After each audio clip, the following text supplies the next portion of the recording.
최경영의 최강 시사.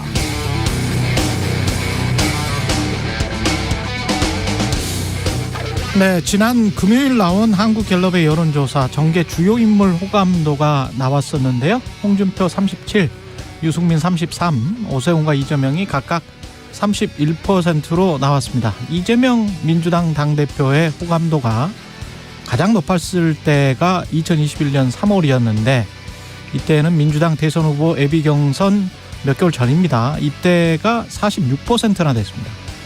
9월에 34%로 떨어졌다가 지금 31이니까 그 이후 지지부진한 흐름을 이어가고 있다고 말할 수 있겠습니다. 그럼 46에서 34로 떨어졌던 2021년 9월이 이재명 정치의 분기점이었다는 건데 이때 무슨 일이 있었나? 바로 대선 후보 예비 경선이 시작된 이후 대장동 특혜 의혹이 불거졌던 시점과 일치합니다. 그러니까 대장동 사건이 이재명의 호감도를 끌어내렸고 대장동이 아직도 이재명의 발목을 잡고 있다. 이런 분석이 가능하겠습니다. 한국갤럽의 지지율 조사가 나왔던 지난 금요일 정진상 실장이 구속 기소됐고요. 이재명 민주당 당대표는 자신의 SNS에 자신은 단 1원의 사적 이익도 취하지 않았다. 또다시 강조해야 했죠. 대장동 특혜 의혹으로부터 자유로워지지 않는 한 이재명 당대표의 정치적 비상은 어려워 보입니다. 윤석열 대통령 지지율은 33%, 95% 신뢰 수준의 플러스 마이너스 3.1%포인트의 표본 오차니까요. 대통령 지지율도 여전히 저조한 박스권에 갇혀있다. 이렇게 말할 수 있겠습니다. 이번 조사는 지난 12월 6일부터 8일까지 전국 만 18세 이상 1000명을 대상으로 실시됐고요. 응답률은 10%. 더 자세한 내용은 한국갤럽이나 여론조사 심의 홈페이지를 참조하시면 됩니다. 네, 안녕하십니까. 12월 12일 세상에 이익이 되는 방송 최경영의 최강시사 출발합니다. 저는 KBS 최경영 기자고요. 최경영의 최강시사 유튜브에 검색하시면 실시간 방송 보실 수 있습니다. 문자 참여는 짧은 문자 50원, 긴 문자 100원이 드는 샵 9730 또는 유튜브 무료 콩 어플 많은 이용 부탁드리고요. 오늘 최강시사 앞서 오프닝에서 언급한 대장동 사건 관련해서 더불어민주당 김종민 의원과 이야기 나눠보고요. 이어 박지원 전 국정원장과 전국 현안들 조은희 의원도 기다리고 있습니다.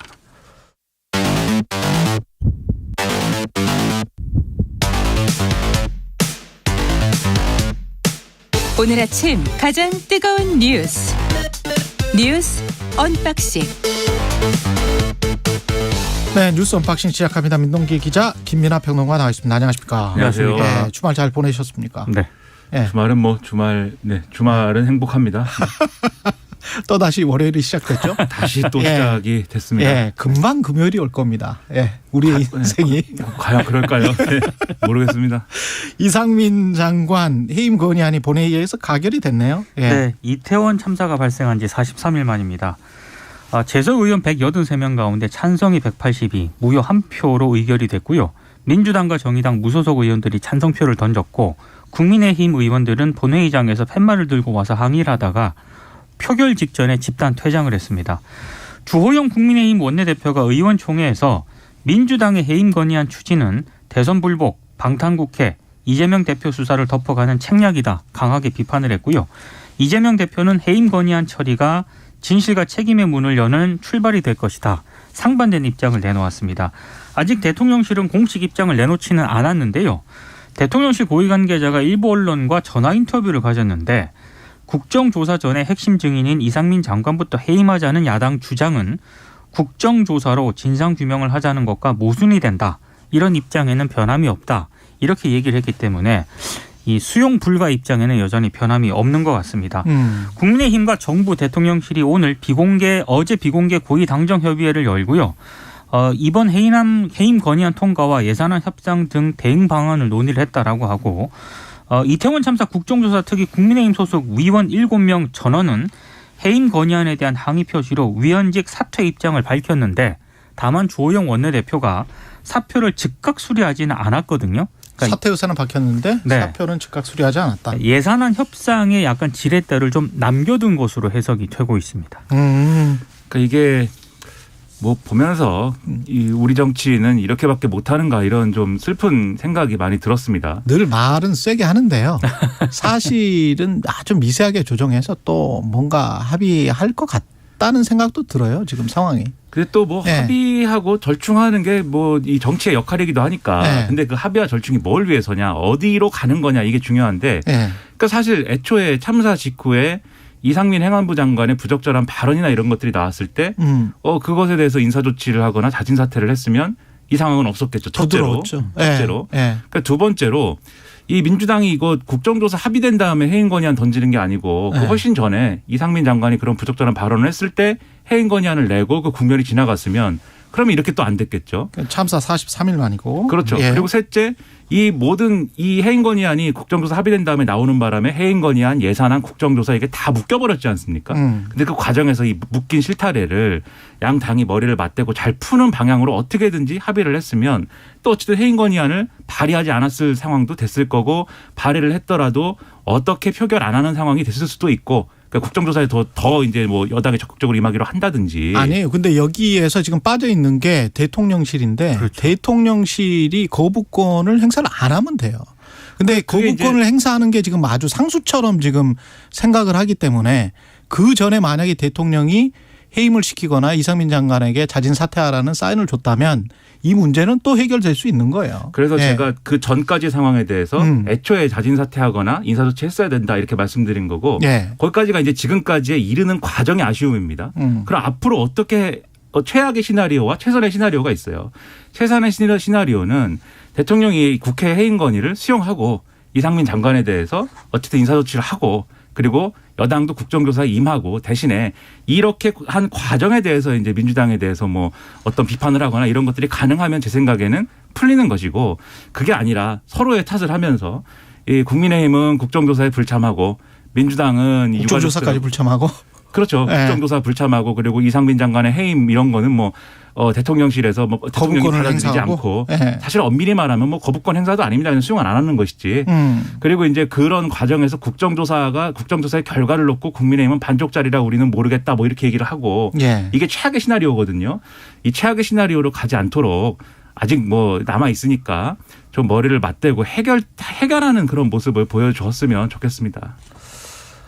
대통령실이 거부권을 행사를 한다고 하더라도 지금 현재는 공식 입장이 없기 때문에 해임 건의를 사실상 거부할 것이다라는 언론의 보도는 많이 나오고 있습니다만은 거부를 한다고 하더라도 국정조사를 계속하고 네. 그리고 예산안 처리를 합의해서 하면 여야 국민의힘과 민주당은 여기에서는 사실 한 발짝 벗어나게 되는 거예요. 우리가 뭐 공이 어디에 있냐 뭐 이런 이야기 많이 하잖아요.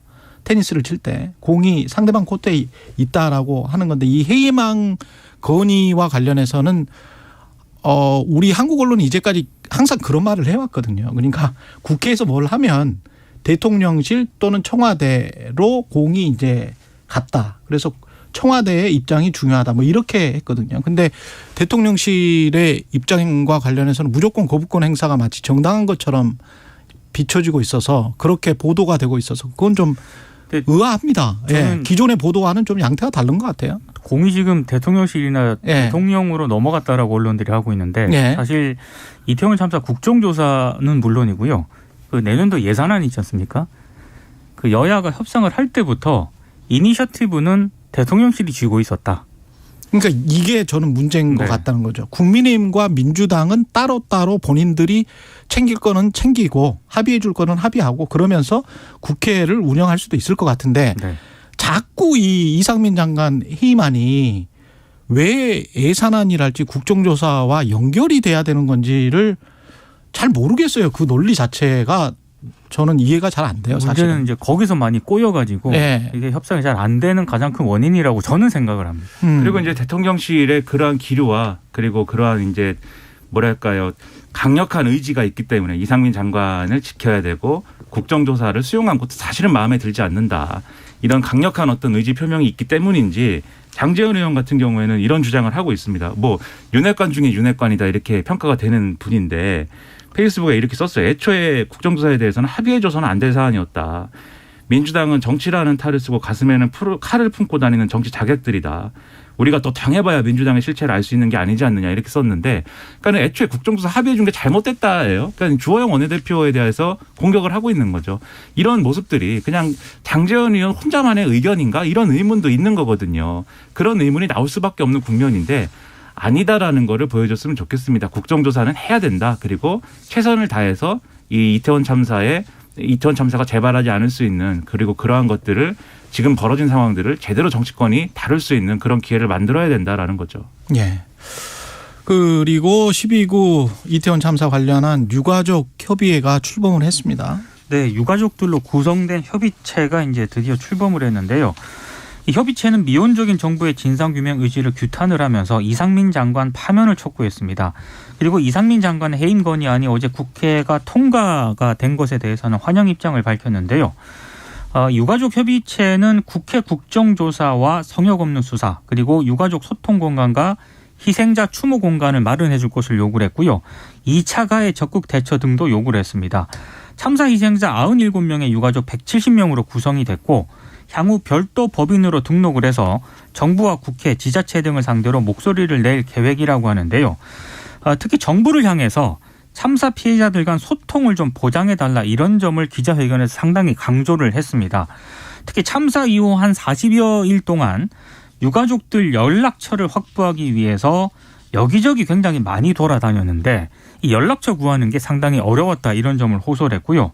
특히 권성동 국민의힘 의원이 유가족 협의회 출범을 앞두고 세월호와 같은 길을 가서는 안 된다라고 언급한 데에 대해서 상당히 좀 분노를 했습니다. 유가족 협의회가 오는 16일 종로구 조계사에서 이태원 참사 49제를 지내고요. 당일 저녁에는 이태원역 1번 출구 앞에서 희생자를 추모하는 시민 추모제를 열 예정입니다. 그러니까 이제 권성동 의원의 이런 주장에 대해서 당연히 유가족들 입장에서 과연 이게 심경이 어떻겠습니까? 근데 이제 정확하게는 권성동 의원이 시민단체가 꾸린 이제 이 대응 어떤 단위를 두고 한 얘기인데 세월호처럼 정쟁으로 소비되다가 시민단체 횡령 수단으로 악용될 가능성이 있다. 이게 정확한 워딩입니다. 네, 그렇습니다. 근데 이게 이제 유가족 협의회를 직접 겨냥한 얘기는 아니고 이 시민단체들이 별도의 대응 기구를 꾸렸지 않습니까? 이제 그걸 겨냥한 말이긴 한데 근데 이런 겁니다. 그러니까 일부 이 최근에 이제 보수 언론의 보도나 이런 걸 통해서 최근에 세월호 참사와 관련된 어떤 사업을 진행한 시민단체 일부가 그 예산 지원이나 이런 걸 받아서 자기들 입맛에 맞는 사업을 했다 이런 보도가 일부 있었어요. 그러면 그런 사례에 대해서는 당연히 그건 잘못된 것이고 당연히 시정을 요구하고 책임을 지라고 해야죠. 근데 그와 별개로 이 참사가 일어난 지 얼마 안 되지 않았습니까? 이태원 참사가.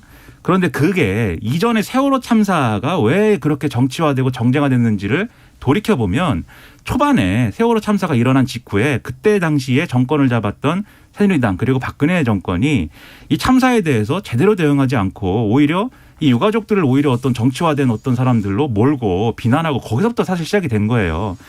지금 비슷하게 가려는 조짐처럼 보입니다. 권성동 의원은 이런 글을 쓰면 아직 일어나지 않은 일에 대해서 그러한 어떤 이 프레임이나 이런 것들을 씌우면서 마치 이제 이태원 참사 유가족들이 이미 이제 어떤 정파화되고 정치화된 것처럼 그렇게 막 주장을 하면서 오히려 그런 상황으로 몰고 가려는 것 같이 보이거든요. 그러면 안 되고 세월호 참사에 대한 대응과는 달라야 되지 않습니까? 지금 정부 여당이 이전과는 달라야 되지 않습니까?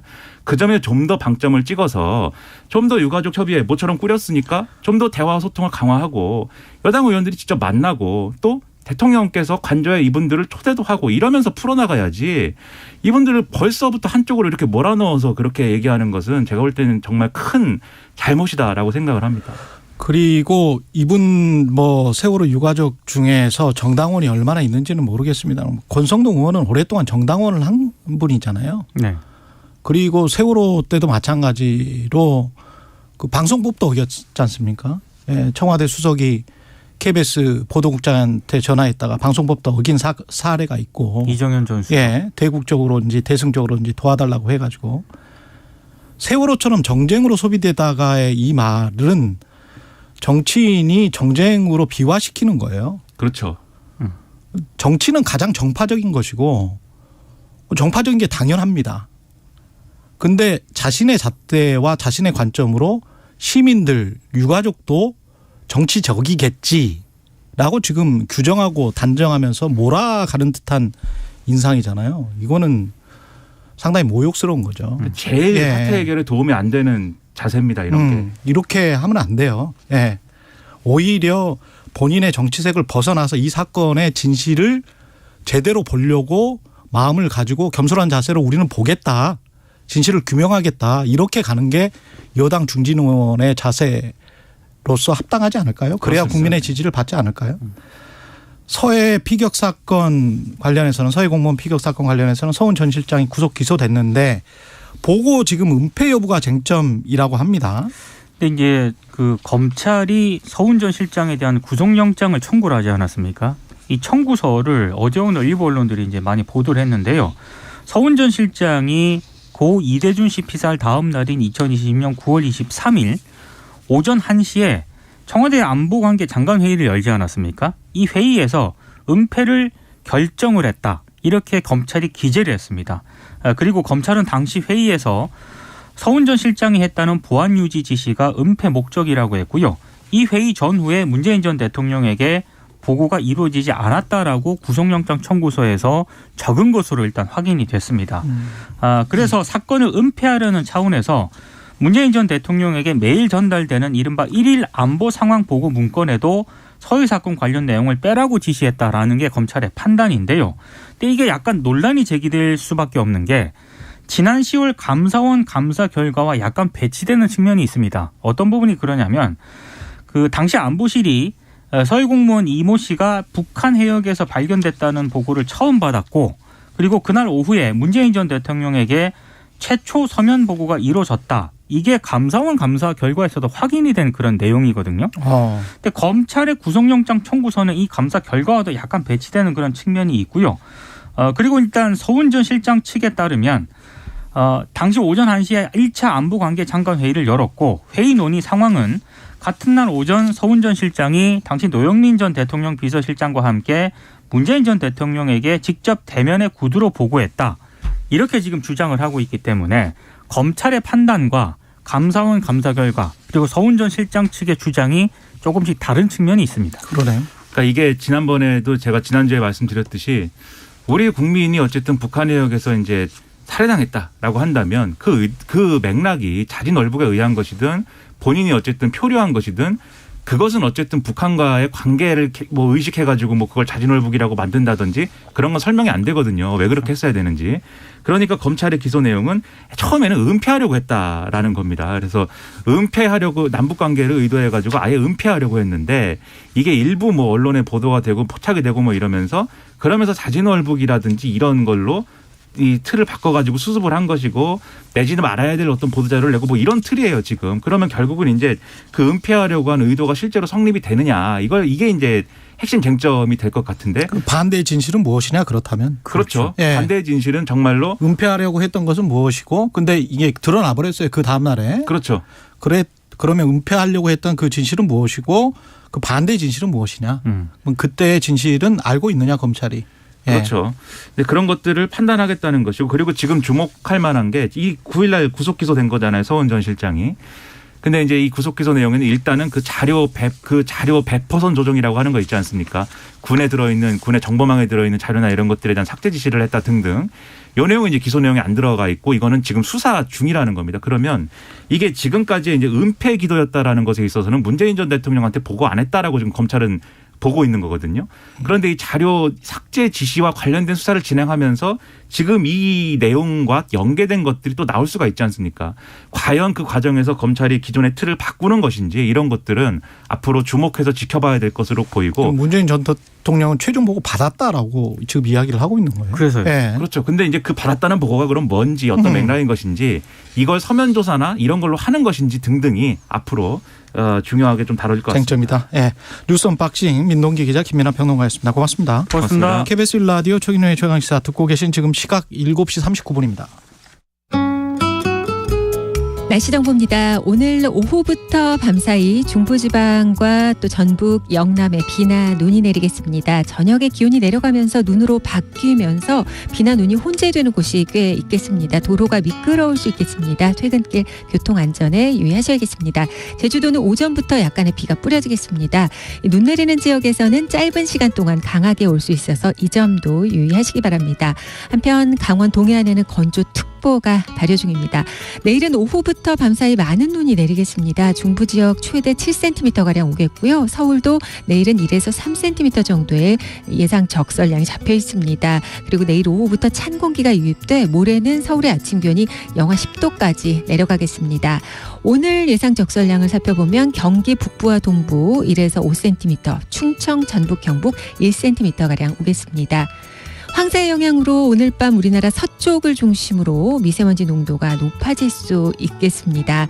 오늘 서울의 낮 기온 5도로 예상되고 지금 서울의 기온은 영하 1도입니다. 날씨 정보였고요. 다음은 이 시각 교통 상황 알아보겠습니다. KBS 교통정보센터의 김한나 씨입니다. 네, 고속도로 곳곳으로 사고가 많아서 주의하셔야겠습니다. 경부고속도로 서울 쪽으로는 양산 부근 2, 3, 4차로에서 사고가 나서 3km가량 밀리고 있고요. 수원에서 죽전 부근 8km 정체입니다. 이후로는 판교 부근 5차로에서 사고 때문에 서울 요금소부터 판교 나들목까지 여파받고 있고요. 금토 분기점에서 반포까지도 12km 속도 떨어집니다. 경인고속도로 인천 쪽으로는 신월에서 부천까지 밀리는데요. 여기 부천 부근 갓길에서 도 사고를 처리하고 있어 주의하셔야겠고요. 서울 시내에서는 올림픽대로 공항 방면 한남대교에서 반포대교 쪽으로 고장난 차량이 1차로를 막고 서 있어서 차선 변경 잘 하셔야겠습니다. 이후로는 가양대교 남단 부근 4차로에서 사고가 나 부근으로 정체 심합니다. KBS 교통정보센터였습니다. 오늘 하루 이슈의 중심. 당신의 아침을 책임지는 직격 인터뷰. 여러분은 지금 KBS 1라디오 최경영의 최강시사와 함께하고 계십니다. 네, 대장동 사건으로 이재명 대표 최측근인 정진상 전 실장이 법정에 서게 됐고요. 이게 이재명 대표 수사의 예고편이 될지 민주당에는 어떤 영향을 미칠지 관련해서 민주당 김종민 의원 나와 계십니다. 안녕하세요. 오랜만에 뵙습니다. 안녕하세요. 예. 그 정진상, 김용 모두 이제 재판을 받게 됐고 검찰 공소장에 이재명 대표와 정 실장 관계를 정치적 동지, 정치 공동체라는 이야기가 나왔었고요. 압수수색 영장에는 지방자치 권력을 사유화한 중대범죄. 이거는 이재명 당대표 성남시장 당시 뭐 이걸 겨누고 있는 겁니까? 어떻게 보세요? 근데 저는 지금 그 이재명 대표 관련된 주변 사람들 수사 문제를 보면서 제가 이제 조국 장관 관련된 수사 때도 이제 그런 생각을 했었는데 이 검찰 수사에 대해서 우리 정치권이나 언론이나 너무 관심을 많이 갖는 거는 좋지 않다고 봐요. 너무 관심을 많이 갖는다. 왜냐하면 검찰이 수사를 하거나 기소를 하거나 검찰의 행위는 법률적으로 보면요. 검찰의 그냥 일방 주장입니다. 주장이죠. 검찰이 국가기관이긴 하지만 어떤 하나의 방향을 가지고 일방 주장을 하는 그런 법적 역할을 하고 있는 거예요. 거기에 변호사가 또 다른 대응 주장을 하고 그렇죠. 이걸 종합해서 판사가 객관적인 판단을 내리는 거고 그 판단을 우리 사회는 존중하는 거거든요. 그렇죠. 근데 이 기본적인 법 체계를 우리가 무시해요. 검찰이 수사해서 뭐가 흘러나온다. 그럼 마치 이거 사실인 것처럼 또 기소한다 그러면 이게 마치 확정된 것처럼. 그렇죠. 그러니까 이런 논의가 우리 정치권이든 특히 언론이든 너무 그동안에 관행화되어 있는데 이거 고쳐야 됩니다. 그래서 저는 지금 이재명 대표 수사 문제에서 중요한 거는 검찰이 어떤 수사를 했고 어떤 기소를 했느냐. 뭐 그게 뭐 본인도 인정하고 또 객관적으로 증거가 확실해서 사실로 특정될 만하다.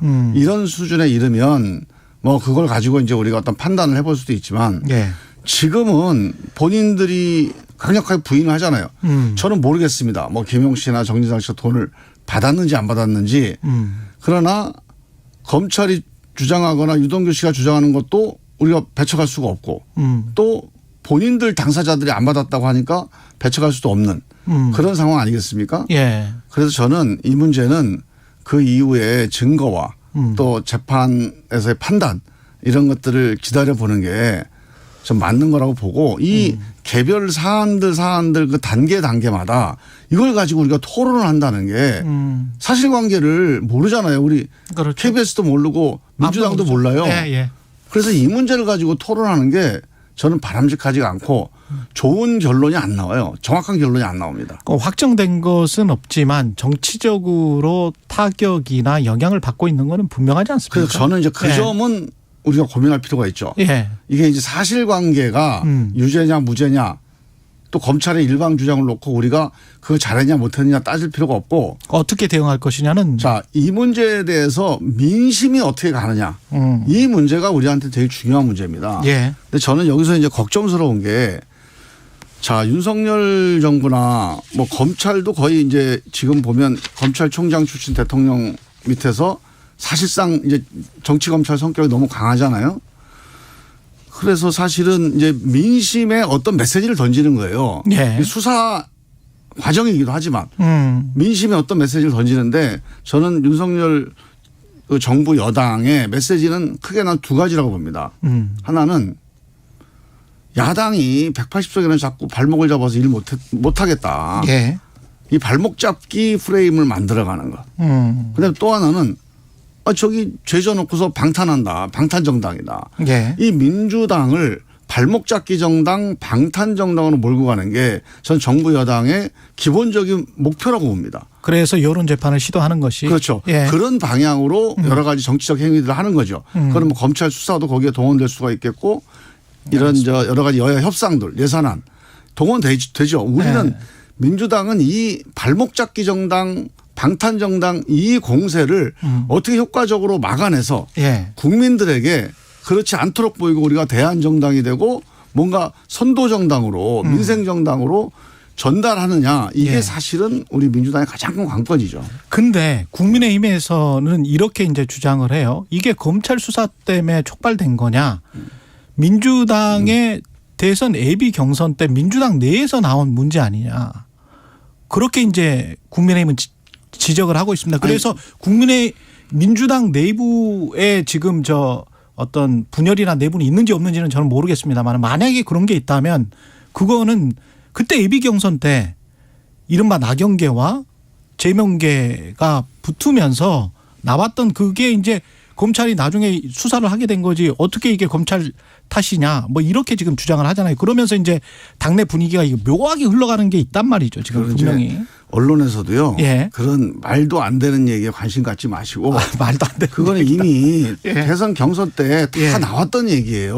뭐 녹취록이 있니 없니 뭐 누가 이거를 얘기해 다 아무것도 밝혀지지 않고 다 사실이 아닌 걸로 확인이 됐습니다.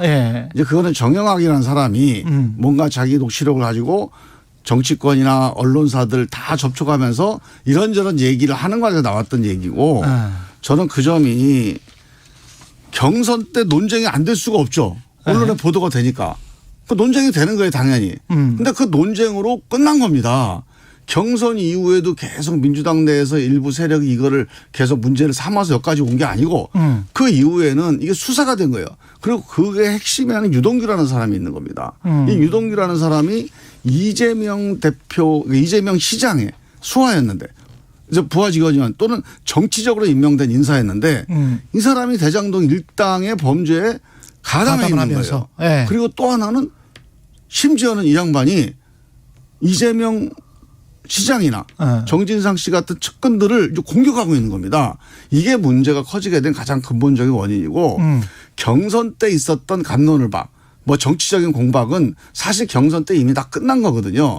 그 이후의 상황이 달리 전개된 데는 저는 유동규 씨의 이제 그 범죄 행위 혹은 유동규 씨의 어떤 태도 이런 것들이 큰 영향을 미쳐서 이게 상당히 복잡해진 상황이 지금 이 복잡해진 상황은 그래서 민주당에만 집중을 해보자면 민주당 의원이시기 때문에 민주당에만 집중을 해보자면 민주당 당내는 그러면 이 복잡해진 분위기에서 뭔가 어떻게 대응을 해야 되는가.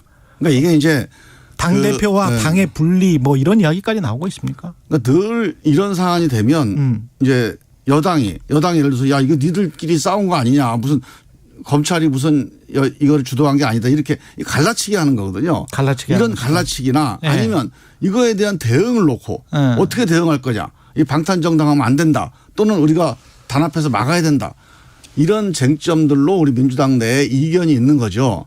그러면 어려운 거예요. 이게 의원님 포함해서 지금 단일 대오로 이재명 당대표 어떤 혐의 사실이 확정되기 전까지는 대표를 지키면서 이대로 계속 가는 수밖에 없다. 이 분위기가 압도적입니까? 어떻게 보세요? 그거는 이제 이렇게 봐야 됩니다. 이재명 대표가 죄가 있거나 이재명 대표 주변에서 범죄를 했다면 단일적으로 지키는 게 민주당 망하는 거 아니에요? 그렇죠. 그렇게 하면 안 되죠, 그거는. 예. 근데 그런 가정이 지금 그러니까 죄가 모르니까. 없다면 지켜야 되는데 죄가 있는지 없는지를 지금 모르니까. 우리가 어떻게 지금 압니까? 그래서 이 문제는 그냥 의원들이 상식적으로 보면 이렇게 보시면 돼요. 자, 만약에 유동규 씨가 가담이 안 돼 있고 뭐 나무 김만배 이런 사람들만의 범죄 행위였다면 사실 이 문제가 그렇게 커질 일이 없어요. 근데 유동규 씨는 누가 뭐래도 이재명 시장이 임명했던 정치적 인사였잖아요. 그 정치적 인사가 책임을 맡아서 사실은 이 대장동 일대의 범죄 행위가 이루어진 거기 때문에 이 점에 대해서 우리 이제 이재명 대표나 주변에서 우리는 책임이 없다. 이거는 사실은 설득력이 별로 없습니다. 그런데 이게 단순히 이제 뭐 배임이라든가 인허가의 문제가 아니라 뇌물, 정치자금, 대선자금 이런 데까지 흘렀다면 이건 구체적으로 돈이 오간 증거가 있어야 되잖아요. 이 증거 문제에 대해서는 또 어느 누구도 이게 돈이 오갔다. 이렇게 특정할 수가 없는 상태예요. 그래서 이 문제에 대해서는 다들 걱정스러운 상황인데 단 이게 개인적인 뇌물이라든가 아니면 금전 수수라든가 이런 개인적인 비리와 관련된 사실이거나 아니면 그런 사안들을 당이 나서서 방어하면 안 된다. 예를 들면 우리 서욱 장관이나 서훈 정책실장이나 안보실장이나 이런 정책 관련된 사안을 가지고 무도하게 검찰이 정치보복을 한다. 이건 맞서서 싸워야지. 이거 우리 당이 공적으로 결정하고 수행한 사안이니까. 그런데 개인적으로 돈을 받았니 안 받았니 하는 문제를 사실관계도 모르는데 당이 나서서 대변인이나 최고위원회에서 돈 안 받았다. 우리는 저 정진상의 뭐 무죄를 믿는다. 정진상에 대해서도 이렇게 당이 동원되는 거는 안 된다. 그러면 수렁에 빠져드는 길이다. 그래서 뭐 정치 자금이랄지 뭐 정치 공동체 그다음에 대장동 428호 거기에 관해서는 뭐 팩트가 나오면 대응을 해야 되겠지만 나머지 개인적인 뇌물이나 이런 것들은 변호사가 대응하는 게 제일 효과적입니다. 왜냐하면 국민들이 당사자 변호사가 제일 잘 아니까 거기에 대해서 사실관계나 아니면 논리를 가지고 또박또박 대응을 하면 그 귀에 귀를 기울이지 민주당의 대변인이나 아니 옆에 있는 의원들이 나서서 야 이거 무죄다 그러면 저 정치적으로 옹호하는 거다. 오히려 더 마이너스예요 그거는. 개인적 뇌물 사안과 관련해서는 모르지만 당이 모르기 때문에 당이 나설 필요는 없다. 그런 말씀을 하시는 거고. 박영선 전 장관이 뭐 공천권 이야기까지 했잖아요. 어떻게 보세요?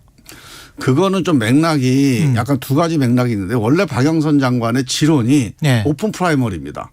공천 제도를 없애고 직접 국민들이 공천하는 제도로 바꿔야 된다. 지금 이 공천 제도 가지고는 이 민주당의 30초밖에 안 남았어요. 지금 민주당이나 우리 정당 이 정당이 당대표 개인 사당화되는 걸 막을 수가 없다. 그러니까 오래된 그 지론입니다. 그 지론의 연장선에서 하신 거고 이재명 대표가 당이 어려우니까 그런 오래된 지론이지만 그 얘기를 다시 해서 이재명 대표가 그런 공천에 큰 개혁을 한다면 지지를 받을 수 있지 않겠냐. 뭐 그런 차원에서 얘기한 것 같아요. 이번 사안과 관련된 게 아니고. 알겠습니다. 여기까지 듣겠습니다. 시간이 없네요. 짧네요. 짧네. 다음에 또 나와주세요. 더불어민주당 김종민 의원이었습니다. 고맙습니다. 감사합니다. 말씀을 쭉쭉.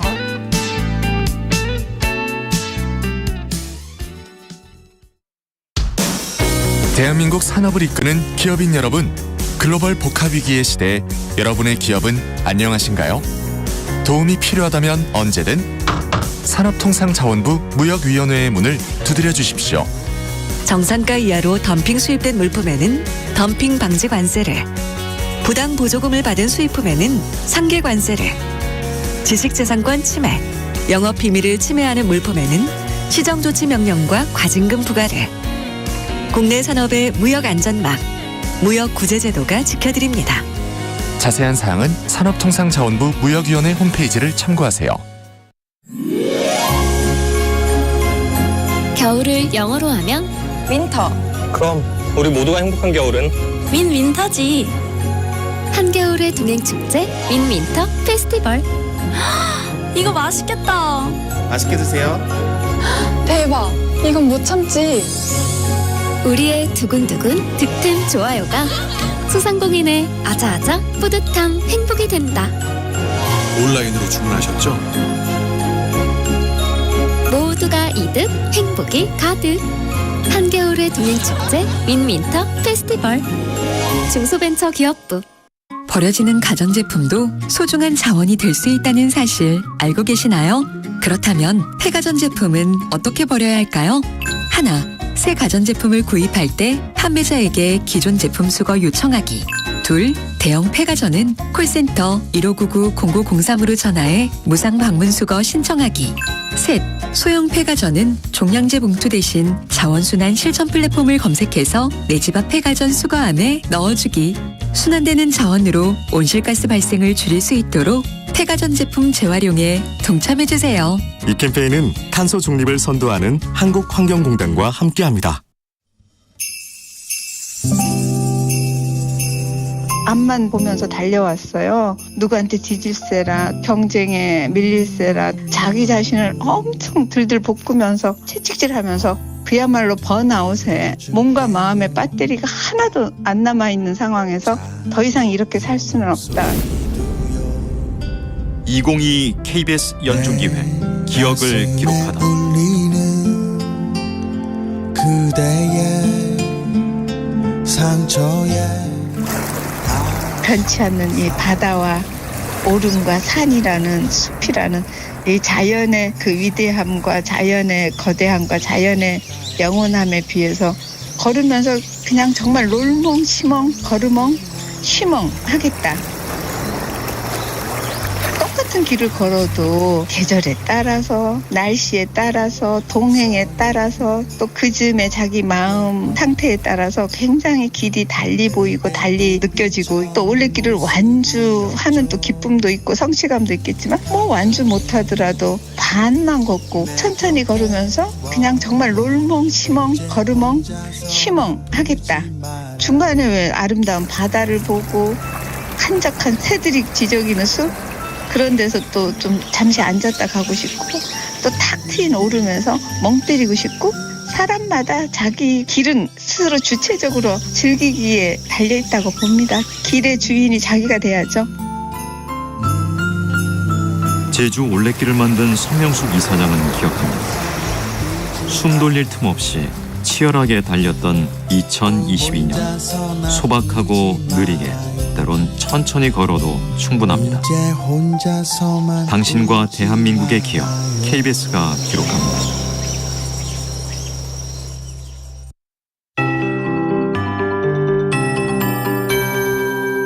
KBS 58분 날씨. 오늘 오후부터 밤사이 영동을 제외한 중부와 전북, 영남으로 비나 눈이 내리겠습니다. 예상 적설량은 경기 북부와 동부, 영서 지역으로 1에서 5cm, 충청과 전북, 경북으로 1cm가량 내리겠습니다. 저녁에 기온이 떨어질 때 눈으로 바뀌면서 눈비가 혼재되기도 하겠습니다. 눈 내리는 지역에서는 짧은 시간에 강하게 올 수 있어서 주의하셔야겠습니다. 내일도 오후부터 밤사이 많은 눈이 오는 곳이 있겠습니다. 그리고 오후부터 찬 공기가 유입돼 모레 서울의 아침 최저 기온이 영하 7도로 떨어지면서 강풍까지 지속돼 매우 춥겠습니다. 내일은 최대 7cm가량 내리는 곳 있겠고 서울도 1에서 3cm가량의 눈이 쌓일 것으로 전망되고 있습니다. 오늘 낮 최고 기온은 서울 5도, 대전 6도, 전주 7도 등 전국적으로 4도에서 14도 분포를 보이겠습니다. 또 내일부터 강원 산지와 충청 호남 해안 또 제주 위주로 전국에 바람이 강하게 불겠습니다. 그리고 내일부터 전해상의 파도 또한 최대 4m까지 높아지고요. 어제 황사가 발원했는데 이 황사 영향으로 우리나라 서쪽 지역을 중심으로 오늘 밤부터 미세먼지 농도가 높아질 수 있음을 염두에 두시기 바랍니다. 한편 강원 북부 동해안으로 건조특보는 여전히 발효 중입니다. 지금 서울의 기온은 영하 1.6도입니다. 강혜종입니다.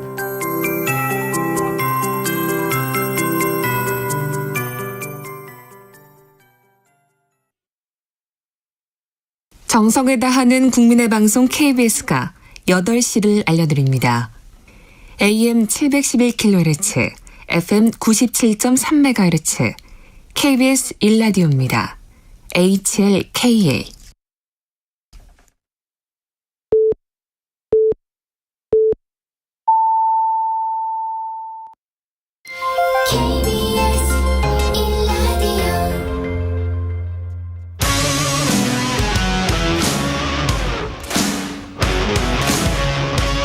오늘 하루 이슈의 중심 최경영의 최강 시사.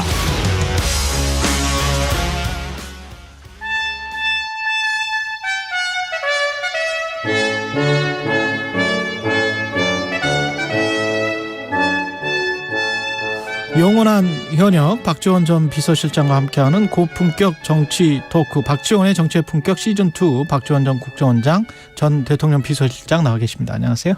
네. 안녕하세요. 예, 화물연대 파업은 철회됐고 대통령은 성공했다. 일단 화물연대 파업이 철회됐기 때문에 그렇게 생각하실 것 같은데 그 전남 지역 이제 여행도 다녀오시고 그랬습니다. 주말에 민심을 좀 들으셨어요? 글쎄요. 곡성, 네. 구례, 광양, 여수, 순천 5개 시도를 3일간 다녀봤는데요. 예. 우선 방금 화물연대 예. 말씀하셨는데 여수, 광양, 항만공사 거기 산단이 있으니까 또 그러네. 제철소가 있고. 거기가 예. 크죠. 예. 두 번째 항이니까. 맞습니다. 예. 항만이니까. 그런데 박성현 사장이 이제 만나서 얘기를 예. 들어보니까 잘 대비를 해가지고 이제 파업도 종식됐고 모든 게 정상화됐더라고요. 예. 그 곡성의 금호 타이어도 약 70% 감 생산을 하다가 정상화되고 심지어 목포 그 항문 노조 조합원들은 광주에 있는 기아차 있지 않습니까? 예. 그 오토런드에 이동차가 없어졌으니까 노조원들이 거기에 가서 번호표도 없는 차를 목포항으로 전부 운전해 가지고 와서 다 선적시키는 예. 일종의 투혼을 발휘한 거예요. 이걸로 조금 좀 윤석열 대통령은 정치적으로 지지율도 그렇고 좀 이득을 봤다 이렇게 판단하십니까? 어떻게 보세요? 그렇죠. 예. 이득 본 것만은 사실이에요. 예. 그렇지만은 지금 현재 민주당, 정의당 등 야당이 정부의 안전운임제 3년 연장을 합의했잖아요. 예. 법안 소위에서 통과됐잖아요. 그렇죠. 상임위에서 통과되고. 예. 그리고 화물연대 노동자들도 61%가 찬성을 해서 파업을 철회하기로 했다고 하면은 받아야 됩니다. 3년 이후에는 받아야 된다. 정부가 이 안을 받아야 되고 대통령께서도 그렇게 하셔야지. 지금 딱 보면은 12구 이태원 참사 문제나 이 화물연대 국민 아니에요? 예. 지금 윤석열 정부는 국민과 싸우려고 하는데 이것은 아니다. 이번에 굉장히 그 좋은 얘기를 그 호남 전라남도 동부 지역에서 보고 실제로 다 정상화됐어요. 잘 협력했고 파업 기간 중에도 잘 대처를 했더라고요. 여수 광양 항만공사 같은 경우에는 거의 지장 없이 다 했어요. 알겠습니다.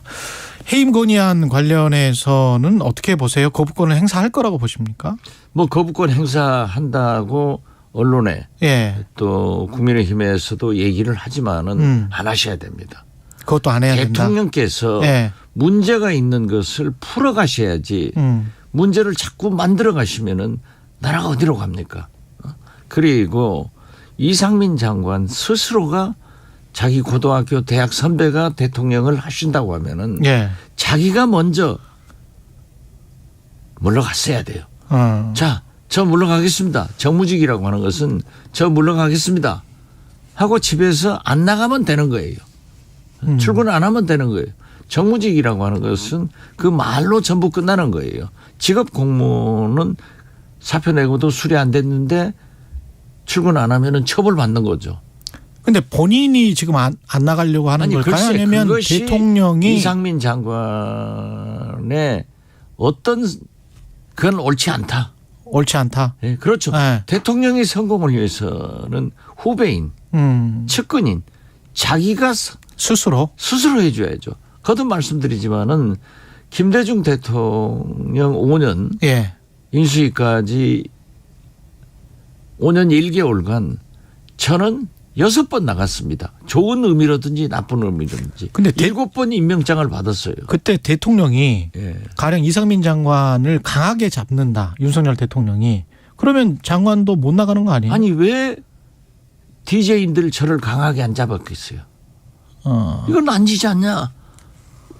우리 정부가 손해나는 일 아니냐? 그러셔도 국민이 원하기 때문에 제가 물러가야 됩니다. 국민이 원하기 때문에 누군가는 책임을 져줘야 됩니다. 청와대 수석이요. 예. 민주당 당내에서 일어나는 잘못도 있으면은 책임지고 제가 물러갑니다. 하면은 다 수술이 돼요. 우리 정치 문화는 책임 문화입니다. 아니 158명이 저렇게 정부의 잘못으로 희생이 됐는데 아무 일 없던 것처럼 뭐 조사해가지고 그럼 용산경찰서장이나 용산구청장 책임지게 할 거예요? 만약 실질적인 책임자가 이상민 장관 아닙니까? 그래서 이것은 도의적 정치적 책임입니다. 형사적 책임은 조사를 해서 사법부에서 결정하는 거죠. 만약 그 이상민 장관 해임안도 거부가 되고 국정조사도 지금 국조위원들이 사퇴를 했다는데 그 사표가 수리가 돼서 국정조사도 야당만 하게 되고 이상민 장관의 해임과 국정조사는 아무런 상관관계가 없습니다. 제가 자꾸 제 얘기하는데요. 그 당시 야당에서 국민의힘 전신입니다. 박지원을 두고는 이해창 총재 창이 정권 교체 안 된다. 저를 잡으려고 한 거예요. 그래서 저를 음해해서 한빛은행 대출 사건이 났고 저는 검찰 조사, 국정조사 다 받았어요. 제가 대통령께 말씀드린 거죠. 제가 장관 신분으로 어떻게 검찰 조사를 받습니까? 장관 신분으로 어떻게 국정조사를 받습니까? 하고 물러갔어요. 물러나고 국정조사를 받으셨군요. 국정조사 받았어요. 아무 문제 없어요. 증인으로 채택돼서 오니까. 그걸 왜 꼭 자기가 모든 것을 역사는 이상민이 책임 안 져도요. 훨씬 책임질 사람이 더 유능한 사람이 많습니다. 국민의힘 의원들은 일반의 국민의힘 의원도 이상민 장관도 국정조사 대상이고 핵심 기관이고 직인이기 때문에 거기에서 이제 책임 소재가 밝혀진다면 뭐 그러니까 국정조사 때까지는 장관직을 계속 수행하다가 국정조사에서 사실 규명이 되고 책임 소재가 밝혀지겠지만은 거기서 고발을 해야 검찰에서 하는 거예요. 그것도 또 법적인 문제네요. 아니 국정조사위원회에서 무슨 기소를 합니까? 그렇죠. 그건 아니에요. 어차피 정치적 책임을 지금 지라고 하는 거기 때문에. 그리고 진상규명을 하자는 거죠. 서훈 그 국정 그 국가안보실 실장 책임지고 물러갈 사람들 뭐 구속된 사람들만 저한테 질문을 해요? 아니 계속 이런 뉴스밖에 없어요. 이런 뉴스밖에. 제 운명도 째깍째깍합니다. 저 지난주 월요일부터 초입기다 하더니 지금 일주일째 초를 입고 있네요. 일주일째. 아니 안 그래도 서훈 전 실장이 그런 이야기를 했어요. 박지원 전 국정원장은 조사조차 되지 않은 상태에서 왜 나를 전격 기소하냐. 그건 참 이상하잖아요. 근데 그 라인을 이거는 직계로 보고 서훈과 서욱은 직계로 보고 국가안보실에 국정원은 반계로 본 겁니까? 어떻게 본 겁니까? 글쎄요. 제가 뭐 그러한 얘기를 하는 것은 국민들이 들을 때는 책임 회피하려고 자기는 빠져나가려고 하지 않냐 이런 건데 지금 그 보도 내용을 보면은 또 저희 변호인의 분석도 그 삭제 부분, 지시 부분은 별개로 취급을 하고 있지 않는가. 그러니까 서욱 국방장관도 기소를 안 했잖아요. 뭘 삭제했다는 거고 뭘 은폐했다는 건지가 언론 보도를 봐도 좀 모호한데 뭐라고 생각하세요? 글쎄요. 뭐 자진 월북이냐 월북을 조작했느냐 이런 말씀 같아요. 그러니까 저도 검찰에 나가봐야 알겠어요. 제 내용은 구체적으로 나오지 않고 국정원에서 검찰에 고발한 것, 검찰에서 저의 압수수색 영장 이런 것들을 보면은 애매모호해요. 네. 지금 저 윤건영 의원은 그 관련해서 계속 이제 전 정권의 이런 문제들 지적을 하고 검찰 수사하고 이런 것들이 현재 대통령이 자격지심이 있는 것 같다. 그거는 문재인 정권에 대한 자격지심 뭐 이런 걸까요? 윤건영 의원에서 네. 그렇게 보는 것은 그분 시각이고 저는 처음부터 좌파 정당 민주당 예. 그리고 언론 이건 척결하고 민주노총 최저임금 주 52시간 노동제 이런 문제를 강경하게 나갈 것이다 이런 예상을 했는데 불행히도 그게 맞아가고 그 화물연대를 보면은 앞으로 강경한 민주노총에 대해서 상당한 제약이 있을 것이다. 저는 그렇게 봐요. 물론 민주당이나 민주노총을 척결의 대상으로 본다? 저는 그렇게 봅니다. 아, 예. 대통령이? 예. 예. 좌파다. 좌파다. 예. 물론 김대중 대통령도 좌파든 우파든 다 민주주의자들 아니에요? 그건 아니죠. 예. 그것이 윤석열 대통령이 그러한 것이 성공하느냐. 순간적으로 보수 우파들을 우익들을 단결시키는 효과는 있을 거예요. 그러니까 이번에도 약간의 지지도 상승 기미가 보이는데 대통령실에서는 대통령 내분도 굉장히 기분 좋아하시겠죠. 예. 그렇지만 그렇게 해서는 윤석열 대통령은 역사와 국민을 상대로 해서 국정을 살펴셔야지 당신의 생각대로 해서는 안 됩니다. 그게 꼭 좌파 정치인 즉 문재인 용공 이재명 비리로 또 민주노총이 좋다는 게 아니에요. 저도 김대중 대통령도 민주노총을 호적에 올려줬지만은 그분들하고 싸웠어요. 많이 구속을 했어요. 그는 얼마나 많이 구속을 했으니까 왜 인권 노동 친화적인 김대중 대통령이 취임해서 과거 정권보다도 훨씬 많은 노동자를 구속하냐 해가지고 UN 제네바 국제인권위원회와 국제노동기구 ILO에서 우리 조사가 나왔다니까요. 그걸 제가 해본 경험이 있어요. 그렇기 때문에 우리는 어떤 경우에도 노조가 불법 폭력 시위는 하지 않아야 된다. 지금 그렇게 보고 있는 거예요. 예. 그래서 이번에 화물연대도 불법 폭력 시위는 아니잖아요. 그러나 산업에 미치는 영향, 국민들의 지지를 못 받은 건 사실 아니에요. 그래서 민주당과 정의당도 정부 안을 수용했고 화물연대 노조원들도 수용했지 않습니까? 그러면 풀어줘야지. 서희공무원 비격 사건 관련해서 딱 하나만 더 짚고 가볼게요. 그 서훈 전 실장이 문 대통령에게 보고를 안 했다. 사건 은폐를 위해서. 그런데 대통령 문재인 대통령은 최종 승인 보고 받았다. 이게 지금 서훈 누가 맞는 거예요? 제가 알고 있기로도 서훈 실장이 보고를 했고. 보고를 했다? 예.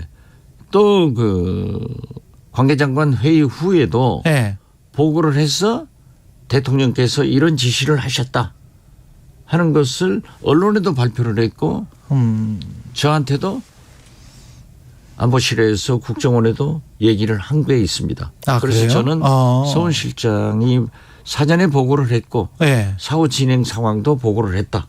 저는 그렇게 봅니다. 그러면 결국은 최종 책임자는 대통령이 되는 거네.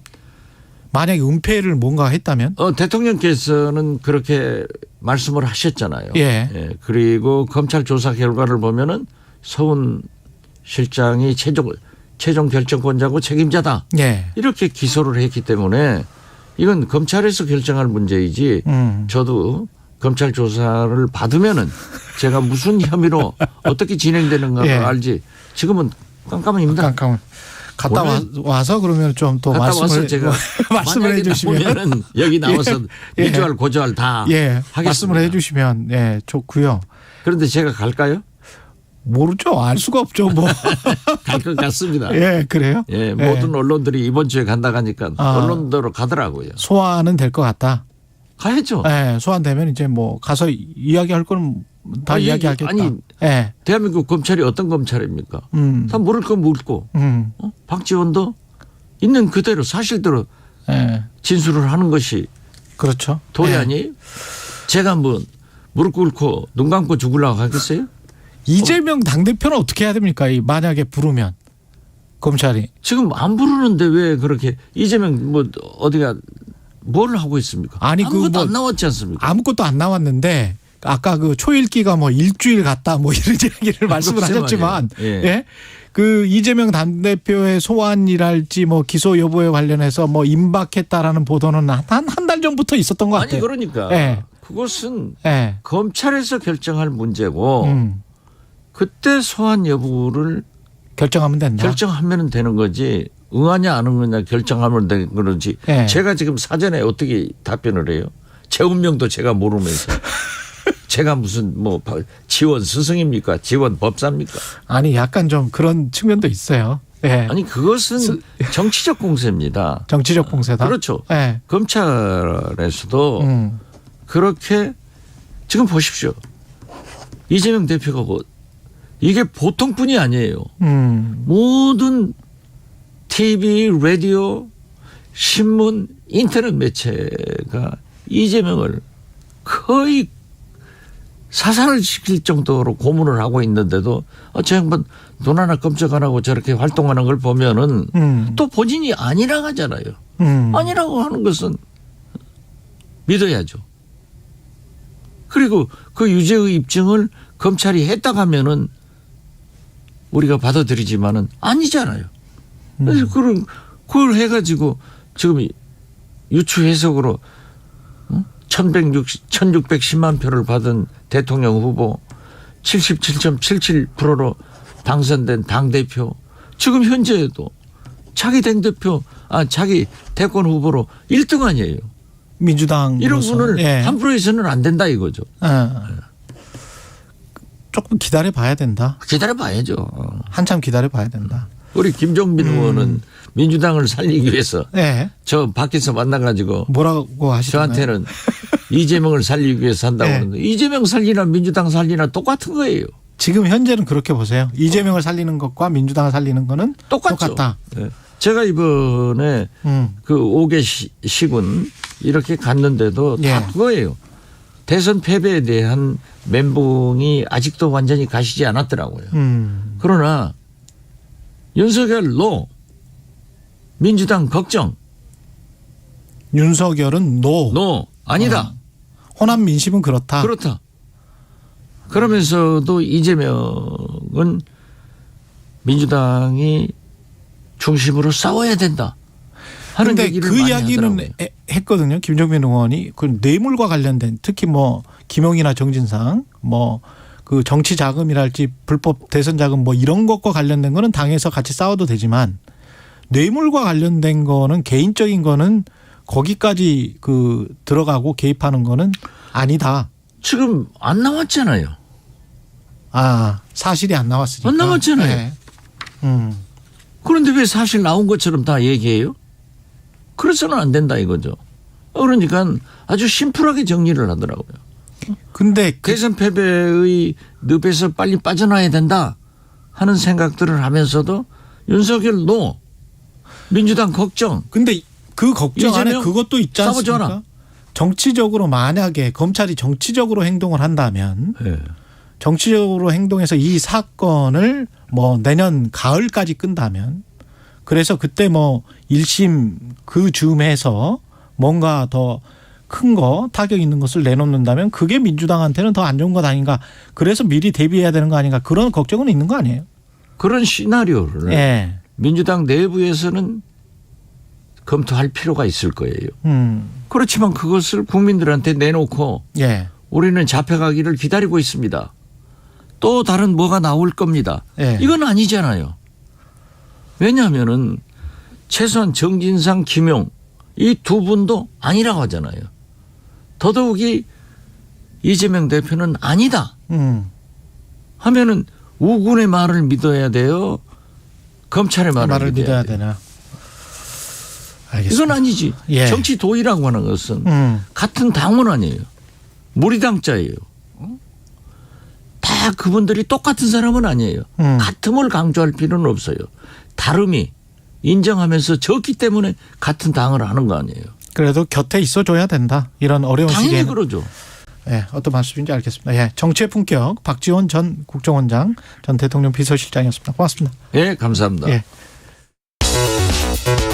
여러분은 지금 KBS 1라디오 최경영의 최강시사와 함께하고 계십니다.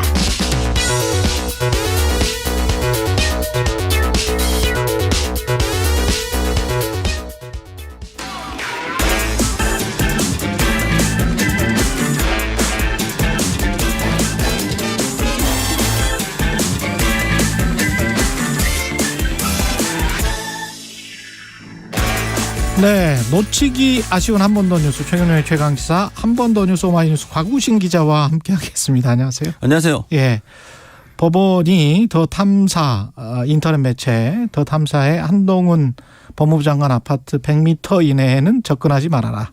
금지 명령 내렸습니다. 네, 강진구 기자를 포함한 더 탐사 기자들이 지난달 27일이었죠.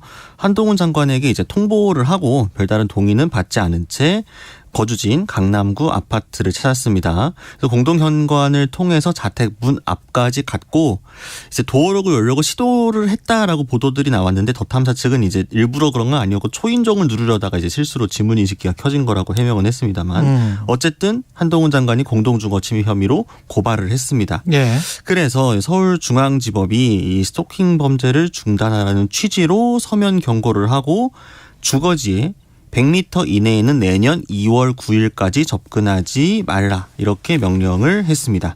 아, 그렇군요. 접근 금지 명령을 내린 이유는 주거 안정? 네, 그렇죠. 예. 이제 재판부가 중요하게 본 건 역시나 주거 안정, 평온의 중요성 이런 것들이었습니다. 그러니까 이제 출입문 앞에까지 가서 유튜브 생중계를 한 거는 취재만을 위한 행위로 보기는 좀 어렵다라고 했고요. 예. 일반적인 관점에서 스토킹 행위로 볼 가능성이 높다라는 취지였습니다. 그래서 앞서서도 사실 그 퇴근길 자동차로 미행한 혐의로도 고발된 게 있었는데 그렇죠. 이때도 수행 비서에게까지 접근하는 거는 좀 어렵다라는 식으로 명령을 내렸고 이에 대해서도 더 탐사가 반발해서 대법원까지 갔지만 결과는 달라지지 않았습니다. 그런데 이제 법원이 반대로 강진구 기자가 한 장관을 차로 3차례 미행한 거는 스토킹이 아니다.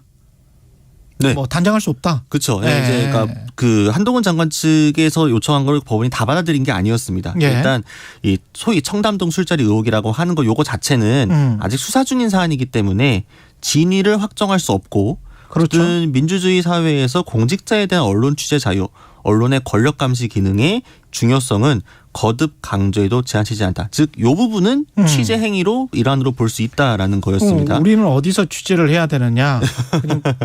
뭐 이렇게 사실은 법원이나 뭐 검찰청이나 들어가 보면 잘 아시겠지만 접근하기가 쉽지는 않아요. 네, 그렇죠. 네, 제가 이런 취재를 너무 많이 해봐서 근데 물론 이렇게 주거지까지 가가지고 그것도 이제 생방송을 하는 경우는 이제 유례를 찾아보기가 힘들기 때문에 이 법원 판단은 합리적으로 나온 것 같아요. 잘 조정은 된 것 같은데 그렇다고 그 서면 답변이라도 좀 먼저 해주면 안 될까 이런 생각은 늘 들더라고요. 네, 그렇죠.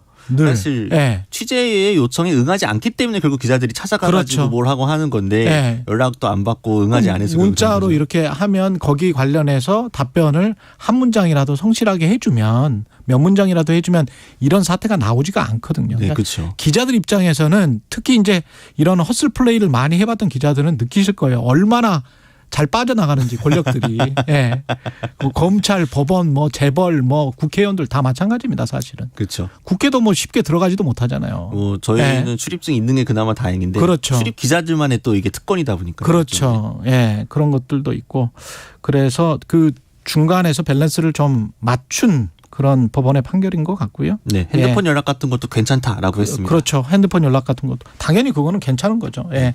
발렌타인 위스키 한국 법인 이거는 뭔가요? 600억 원의 리베이트를 10년간의 유흥업소에게 줬다? 네, 그러니까 이제 이름만 들으면 다 아실 발렌타인, 시바스리갈, 로얄 살루트 이런 이제 유명한 위스키를 판매하는 프랑스의 페르노리카 한국 법인이 지난 10년 동안 유흥업소에 600억 원대의 리베이트를 제공했다고 합니다. 총 615억 3천만 원 정도라고 하는데요. 그래서 공정거래법상 불공정 행위로 적발이 되어서 과징금 9억 1,800만 원이 부과가 됐습니다.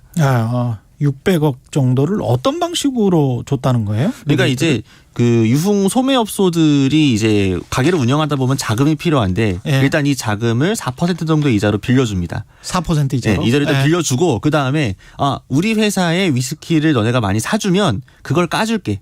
그러니까 되어간 그거를 상환받지 않겠다. 라고 해서 한 거죠. 아, 그래요? 네, 돈을 먼저 빌려주고 그걸 안 받을게 이런 형식으로 해가지고 한 건데 이게 구체적인 예시가 한 유흥업소가 한 403상자를 구매를 하면 한 상자당 17만 4천 원 정도를 면제를 받았다고 합니다. 그래서 한 상자당? 네, 그래서 이 한 업소는 한 7천만 원 정도의 금품을 사실상 제공을 받은 게 되는 거죠. 그래서 이런 식으로 2010년부터 20년까지 400회에 걸쳐 248개 업소에 352억 5천만 원.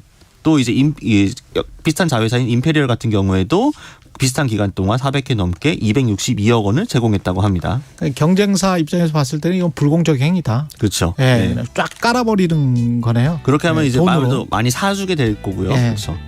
이 프랑스 회사, 이 회사는 굉장히 큰 회사입니다. 여러분들이 잘 모르실 수도 있지만 어마어마하게 큰 회사예요. 한국 법인은 어떻게 운영되는지 참 흥미롭네요. 지금까지 곽우신 기자였습니다. 고맙습니다. 감사합니다. KBS 1라디오 최경영의 최강시사 2부는 여기까지입니다.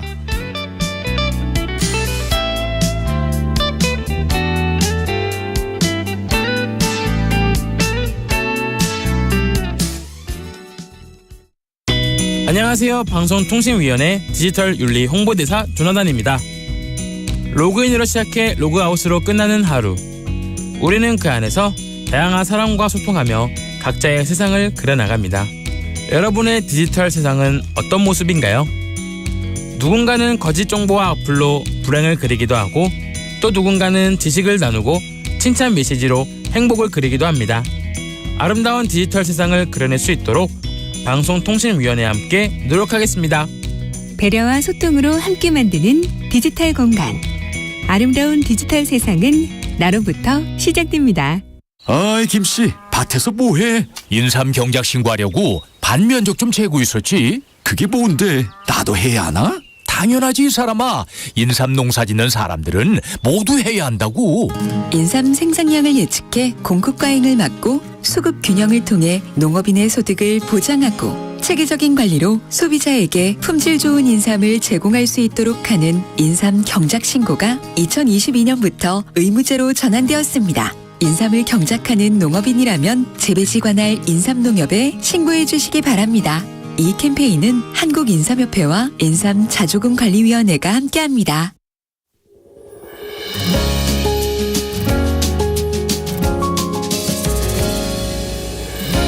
우리 가까운 곳에 어느새 흐르고 있었던 행복들 물결 따른 걸음마다 불빛 담은 행복마다 미소 짓던 우리 모습 물결 따라 물빛 따라 우리 곁에 K-워터.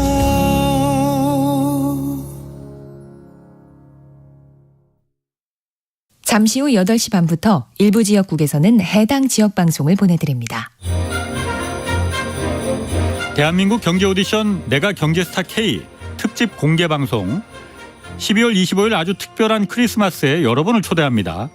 여러분들이 정성껏 보내주신 감동의 경제 사연과 경제쇼 최고 인기 연사들의 2023년 경제 전망도 마련됩니다. 자세한 내용은 오후 4시 5분 홍사원의 경제쇼에서 확인하세요. 진행은 서툴지만 내용은 알찹니다. 진실의 편에서 정의의 편에서 약자의 편에서 뉴스를 전합니다. 주진우 라이브와 함께 더 많이 더 오래 웃었으면 좋겠습니다. 매일 오후 5시 5분 KBS 1라디오 주진우 라이브. 지금 시각은 8시 30분입니다. KBS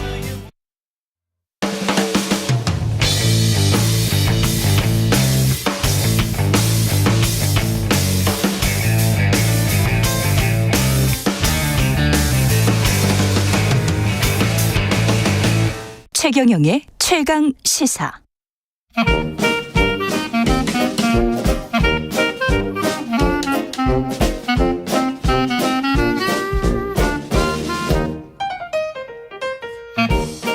네, 최경영의 최강시사 월요일은 경제합시다 코너가 있는 날입니다. 서강대학교 경제대학원 김영익 교수와 함께하겠습니다. 안녕하세요. 안녕하십니까. 예, 지금 저 그래프를 보니까 고객 예탁금 같은 경우는 12월 들어서 많이 줄었더라고요. 예, 그렇습니다. 네. 뭐 연초에 한 71조 원 정도 됐었거든요. 연초에 71조. 예. 예. 그런데 지난 주말 보니까 한 46조 정도. 와. 예, 많이 줄었습니다. 26조 정도 줄었네요. 예, 예. 예. 뭐 왜 그런 겁니까? 주식시장 뭐 별 볼 일 없다 뭐 이렇게 되는 건가요? 예. 올 한 해 뭐 투자자들한테는 굉장히 어려운 시기였죠. 예. 예. 코스피가 작년 말에 2,978이었거든요. 예.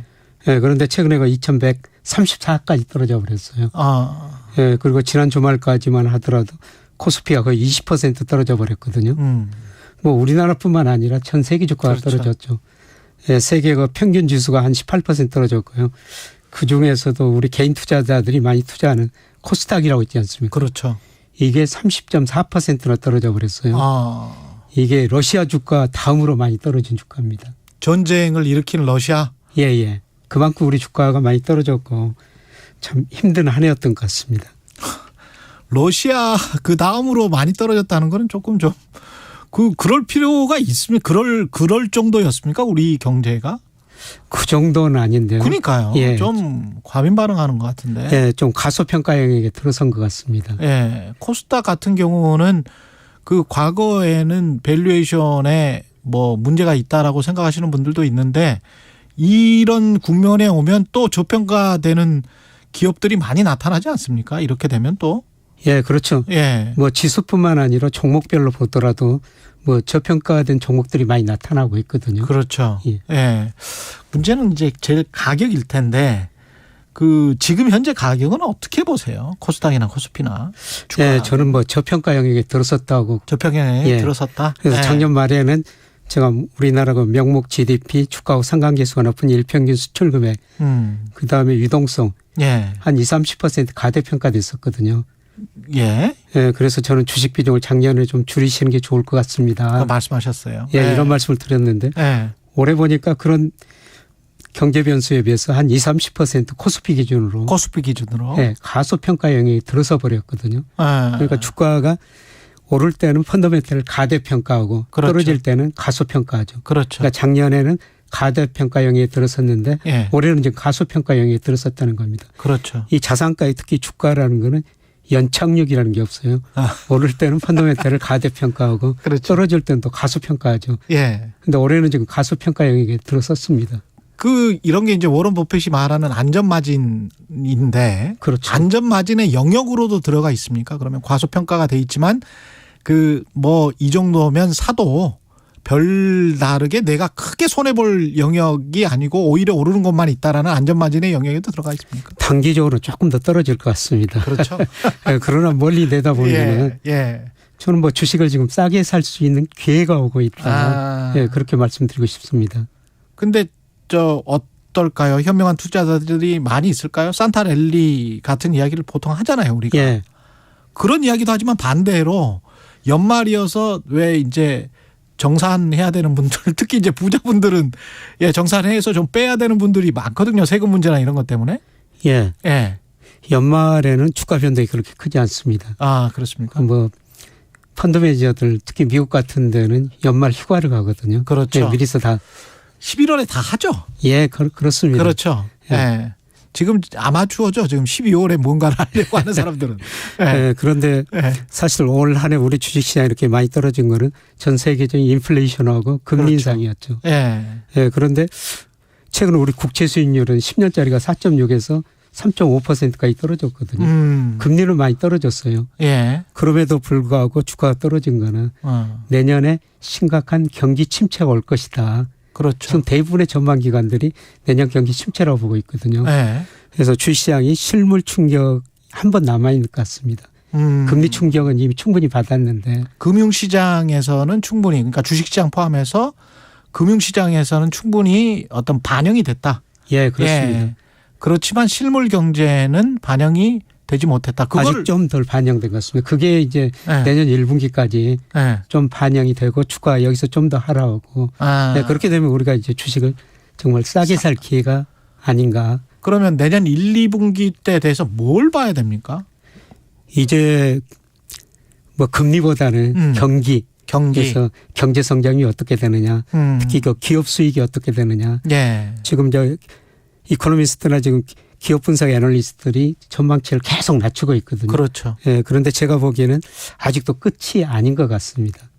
근데 특히 한국 같은 경우는 좀 막잖아요. 실업도 좀 막고 억제하고 임금 인상도 억제하고 뭐 이러면서 좀 버티는 경제란 말이죠. 일본, 한국, 유럽 뭐 이런 경제들이 다 그런 경제인데 그러면 좀 늦춰지지 않습니까? 좀 늦춰지는 경향이 있죠. 그렇죠. 그런데 뭐 시장의 힘은 어쩔 수 없고요. 특히 이제 우리 경제 성장을 뒷받침했던 게 수출이었거든요. 그런데 수출이 10월부터 감소세로 도난졌고 11월에는 뭐 전년 동월 대비 14%나 감소했어요. 그렇죠. 그만큼 세계 경제가 나빠지고 있다는 거죠. 수출 대기업들의 감소세가 이어지면 적자 폭이 이어지면 그게 2차, 3차 밴도까지 그다음에 중소기업까지 그게 다시 또 내수 서비스 시장까지 이게 쭉 연결되는 거 아니에요? 그동안 우리 대기업 수출 기업들은 경기가 괜찮다고 그랬어요. 그랬습니다. 그런데 최근에 보면은 수출 기업 그다음에 대기업도 기업 실사 지수 같은 거 보면은 급격히 심리가 나빠지고 있거든요.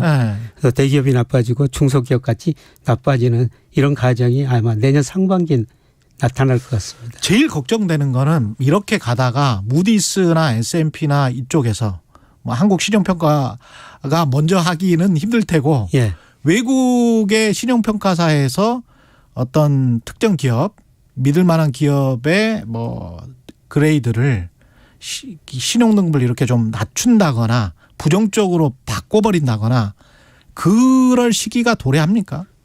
그 시기가 아마 내년 상반기 내년 상반기. 내년 상반기는 뭐 거시경제 전반적으로도 어려워지고요. 대기업 이익도 많이 줄어들 가능성이 높거든요. 그거를 신용등급이 어떻게 되는지를 좀 보고 투자를 결정해도 될 거네요. 그렇습니다. 저도 사실은 그걸 계속 보고 있습니다. 혹 그게 신호가 될 것 같아요. 근데 어떻든 주가는 저평가 영역에 들어서고 이미 있다. 들어서 있지만 한 번 더 충격이 온다면 그렇죠. 서학개미라고 막 불렀었잖아요. 미국 주식시장. 미국 주식시장은 어떻게 보십니까?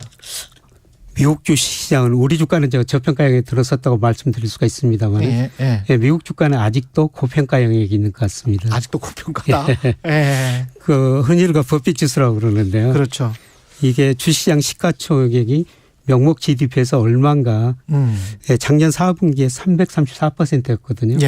그런데 올 3분기 엊그저께 통계가 발표됐습니다. 235%로 많이 낮아졌어요. 그럼에도 불구하고 지난 21년 평균이 186%였거든요. 그래서 미국 주가는 아직도 가대평가 영역에 있다. 특히 아까 코스닥 지수가 많이 떨어졌다고 말씀드렸습니다만 그렇죠. 나스닥 지수도 올해 들어서 30% 정도 떨어졌습니다. 그렇죠. 그리고 우리 그 서학개미들 많이 산 종목이 테슬라 같은 건데 테슬라 뭐 애플 그런 거 좋은 주식이죠. 그런데 이런 주가도 급락했거든요. 특히 테슬라 하면은 연초 대비 한 55%나 떨어져 버렸어요. 반토막 난 거죠. 채권 시장에서는 어떻습니까? 한국의 채권은 뭐 망하느냐 망하지 않느냐 그것만 판단하면 되는 거 아니에요? 그렇습니다. 기업 채권을 좀 삽니까? 개인 투자자. 기업은 아직 안 사는 것 같고요. 국채 위주로 사는 것 같습니다. 국채 위주로? 아직은 안전자산 선호현상이니까요. 선호현상이. 그래서 국채 10년 수익률이 10월 달에 4.6%였었는데 최근에 3.5%까지 많이 떨어졌거든요. 그리고 그다음에 은행이 발행하는 채권 이게 수익률이 낮아지고 있고요. 이제 아마 AA 마이너스 등급 회사채 이런 것들이 수익률이 점차 낮아질 것 같습니다. 아 그렇습니까? 그래서 신용 등급이 좋은 회사채는 지금부터는 서서히 좀 사보셔도 그렇죠. 될 것 같고요. 네. 좀 돈이 좀 돌려고 하면 A 정도까지는 BBB 뿔이 아니라도 A 정도까지는 사는 분위기가 시장에 좀 조성이 돼야 유통이 좀 되고 있다 이렇게 보는 거 아닌가요? 예, 그렇죠. 그런데 지금 국채 수익률 떨어지고 은행채 수익률 떨어지고 그 다음에 이제 신용 등급이 높은 회사채 수익률이 떨어질 거라는 거죠. 그렇죠. 이게 조만간 떨어질 것 같습니다. 아 그렇군요. AA 마이너 정도 되면은 국내 1위 뭐 건설업체 정도가 AA 마이너 정도. 현대건설 정도가 AA 마이너입니다. 아직 BBB 마이너스 이런 것들은 아직 사실 때는 아닌 것 같아요. 그렇죠. 조금 더 보셔야 되고. 근데 우리 가계 자산 중에서 채권 비중이 지금 2%밖에 안 되거든요. 이게 한 몇 년 전 5%까지 갔었어요. 그런데 최근 2년 동안 금리가 이게 급등하다 보니까 금리가 오르면은 채권 가격은 떨어진 거죠. 그렇죠. 지난 2년 동안 채권 가격이 많이 떨어지니까 투자자들이 야 채권은 싫어 그래가지고 채권 투자를 너무 줄였는데요. 이제 그 채권 투자도 관심을 가지셔야 될 것 같습니다. 이 경제합시다에서 금융주식을 많이 배우시면 사실은 장기적으로 보실 때 인생 재무제표 설계 하는데도 굉장히 도움이 되실 겁니다. 최근에 저 은행예금 금리가 많이 올랐지 않습니까? 그렇죠. 1년에 5% 주죠. 그래서 은행예금으로 돈이 정말 많이 몰리고 있어요. 내년은 보통 저 증권사들이 상저하고 이야기하잖아요. 어떻게 보세요? 내년에는 좀 개인들이 돌아올까요? 내년에는 개인들이 좀 돌아올 것 같은데요. 두 가지 조건이 있는 것 같습니다. 첫 번째, 은행 금리가 이제 더 이상 안 오른다, 떨어진다. 그다음에 아까 말씀드렸습니다만 주가가 한 번 더 떨어져가지고 주가가 충분히 저평가됐다. 이런 생각이 들면 아마 기관부터 주시장에 들어올 것 같고요. 최근에 올 4분기 들어와가지고 개인들은 주식을 팔고 있는데 외국인들이 우리 주식을 사고 있거든요. 그렇죠. 환율도 좋고 그러니까 그들의 입장에서는. 그래서 아마 내년에는 개인보다는 외국인들이 외국인 따라 하기를 해도 좋을 것 같다는 생각이 드네요. 그렇습니다. 장기적으로 봐야 될 것 같습니다. 그러니까 외국인 입장에서 보면은 지금 제가 보기에는 한국 주가도 저평가 영향이 들었었다. 환율도 아직도 제가 보기에는 높습니다. 그럼 높죠. 원화가치가 더 오를 수가 있거든요. 그렇죠. 외국인 입장에서 보면 한국 주식 사면은 주가가 올라서 혹은 원화가치가 올라서 양쪽에서 이익을 낼 수가 있는 거죠.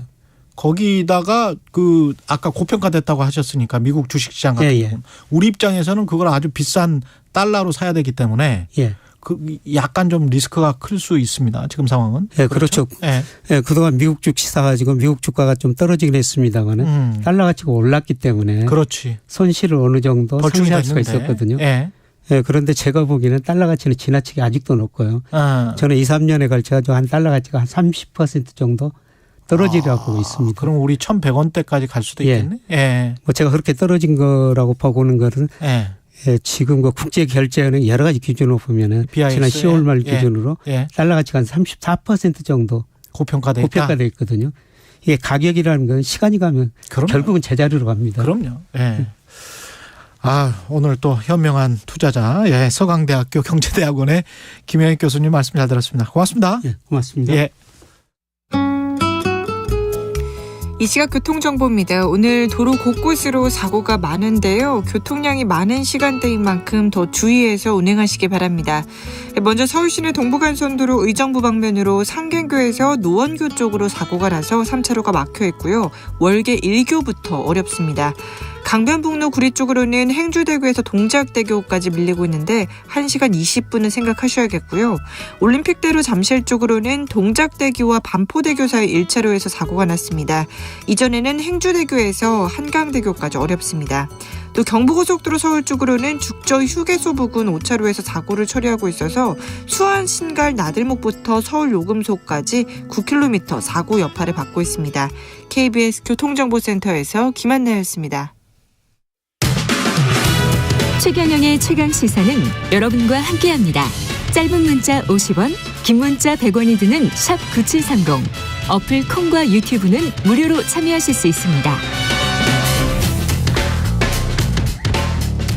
네, 이태원 참사 국조특위 국민의힘 의원들이 어제 전원 사퇴를 선언을 했는데요. 주호영 원내대표가 아직 이걸 사표 수리는 하지 않았습니다. 국민의힘 입장을 직접 들어보겠습니다. 조은희 의원 나와 계십니다. 안녕하세요. 안녕하세요. 네. 좋은 사람 조은희입니다. 네, 좋은 사람 조은희 의원. 네. 네, 국조특위 의원이시기도 하죠. 그렇습니다. 예.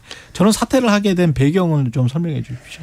저는 참 안타깝습니다. 만일 여야 합의대로 예산안이 먼저 통과됐으면 지금쯤 국정조사가 원활히 진행이 되고 어쩌면 이상민 장관을 불러서 지금 청문하고 있을지도 모르죠.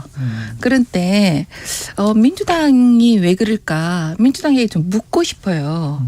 지금 이번만은 대형 참사가 정치적으로 어떻게 보면 흘러가다 보니 진상규명과 책임자 처벌이 잘 안 되고 그래서 재발 방지가 잘 안 됐는데 이번만은 여야 합의로 이상민 장관까지 국정조사 대상에 넣어서 진상규명을 제대로 하고 책임규명도 제대로 하고 재발 방지 대책을 마련하자 했는데 합의한 지 하루 만에 이상민 장관 해임안을 들고 나오고 또 이례적으로 지금 정기 국회 회기 내에 예산안이 통과되지 않고 그런 경우는 한 번도 없었어요. 2014년 이후로. 그런데 예산안은 뒷전에 두고 단독 안건으로 회의만을 일요일에 단독 안건으로 하기 어렵거든요. 그러니까 또 특별 의결을 또 해야 돼요. 예. 그래서 전국에 있는 국회의원들을 다 불러 모아서 회의만을 의결해야 될 만큼 그만큼 급한 것이었나.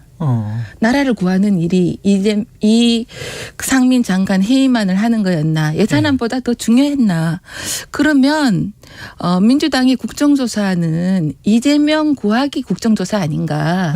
유가족 중심 국정조사가 아니고 이재명 구하기 국정조사로 흘러가는 거면 이런 국정조사의 모양대로라면 국정조사 특위에 참여하는 의미가 없다. 그래서 주호영 대표에게 특위 전원 사퇴 의사를 밝혔습니다.